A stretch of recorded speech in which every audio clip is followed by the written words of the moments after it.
has resumed his testimony for a fifth day at the Marikana Commission of Inquiry. He gave explicit detail of how a second miner was shot and killed by a group of mine workers, also known as the makarapa. Mr. X testified that a NUM steward was brought before the Makarapa Council and judged a traitor. The group then decided to kill him as they believed he was spying on them and leaking sensitive information to NUM. Afterward, a cow skull was put on his chest to brand him a traitor. Ntombi Mia is tracking proceedings at the Marikana Commission of Inquiry, and we're live to her now in Centurion, Pretoria. Good afternoon, Ntombi, and welcome to the PM News Desk. Good afternoon. Look, some graphic details from Mr. X about the murder of a man believed to be a spy. Take us through some of that testimony, Ntombi. Well, it all began with Mr. X giving his testimony about what happened on the morning of the 14th when the group of makarapa was gathered at the Kopi. They brought 3 different men to come before this makarapa council, and one of the makarapas identified Xolani.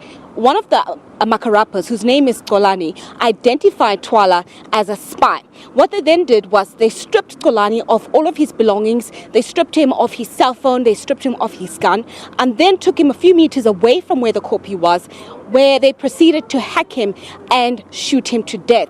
Now, some of the photos of Twala's body were shown, and they were absolutely graphic, and Judge Ian Farlam had to ask for a 15 seconds recess so that some of the widows could leave the commission hall so that they wouldn't see these graphic details. It was absolutely shocking. You actually saw his face. You saw where he was hacked. You saw the skull, this massive skull on this tiny body that was laying on there. It was such stark pictures, absolutely shocking. It showed the sheer brutality of these makarapa miners, how they were absolutely determined to get this 12,500 rands, no matter what the cost was.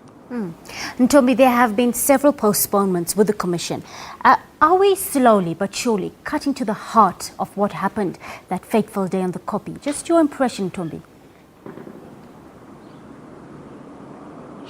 Well, we are certainly heading there extremely slowly. This morning there were a number of technical delays, but you will remember over the past 2 weeks that Mr. X has been giving his testimony, there's been some form of postponement or some sort of adjournment that has happened. Everything has happened at such a snail's pace. It's caused a lot of frustration from the widows, frustration from the miners who themselves just want to hear the truth of what exactly happened on that Kopi. But we do seem to be making some sort of headway. Mr. X at the moment is now talking about the events that led up to the shooting of the 34 miners on the 16th of August. So we are hopeful that by the end of the day today, his evidence will have been concluded and some of the legal representatives will begin their cross-examination as from tomorrow morning. So we're keeping thumbs and we're hopeful that we will be heading towards a conclusion of Mr. X's testimony by the end of this week, hopefully. Ntombi Mia, reporter, bringing us the latest from the Marikana Commission underway in Centurion. She's telling us that Isaiah Twala was shot dead at the side of the hill at Marikana after he was found to be carrying a cell phone on August 14th, 2012.